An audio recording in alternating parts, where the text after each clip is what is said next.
ইদানিং দেখলাম আপুরা অনেক বেশি কমেন্ট করতেছে, প্লিজ আপু এটার কাটিং ভিডিও দাও, আপু এটার টিউটোরিয়াল দাও, টিউটোরিয়াল দাও। তো আসলে আমি সময় পাচ্ছি না কাজের ব্যস্ততার কারণে। তো কি আর করব, যেহেতু এটা অনেক বেশি তোমাদের পছন্দ হয়েছে আর ইদানিং এটা ভাইরালও হয়েছে মাশাআল্লাহ অনেক বেশি, তো ভাবলাম যে না থাক আপুদেরকে একটা টিউটোরিয়াল দিয়ে দিই। তো আজকে কাটিং ভিডিও দিচ্ছি। তো দেখো এটা কিন্তু ডিজিটাল প্রিন্টের 2.5 হাত বহরের বেক্সি বয়েল কাপড়, ঠিক আছে। তো সর্বপ্রথম আমি এই কাপড়টাকে 4 ভাঁজ করে নিয়েছিলাম। 4 ভাঁজ করে এবার দেখো 5 ইঞ্চি করে করে আমি এটাকে এক একটা টুকরা কেটে নিচ্ছি। এরকমভাবে আমাকে 5 পিস বাইর করতে হবে। তো তোমরা কম বেশ কুচি যে যে যেরকম চাচ্ছ ওইরকম দিতে পারো। আমার 5 ইঞ্চি এই যে 5টা কাপড় নিচ্ছি, এখান থেকে মাশাআল্লাহ অনেক বেশি কিন্তু ঘের হয়, কুচিগুলো অনেক বেশি হয় কিন্তু, হ্যাঁ।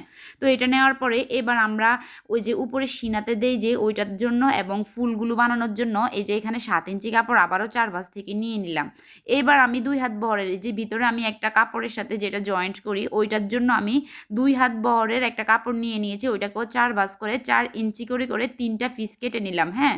এটা কেটে নেওয়ার পরে কিন্তু আমার অলরেডি কাজ শেষ হয়েছে বলতে জাস্ট প্রথম ধাপের কাপড় কাটাটা শেষ করলাম। দ্বিতীয় ধাপে ইনশাল্লাহ আমি সেলাইয়ের ভিডিওটা নিয়ে চলে আসবো। এখানে যদি আমি সেলাইয়ের ভিডিও দিতে যাই তাহলে ভিডিওটা অনেক বেশি লং হয়ে যাবে, তার জন্য তোমরা অবশ্যই আমাদের পেজে চোখ রাখবা। আল্লাহ হাফেজ।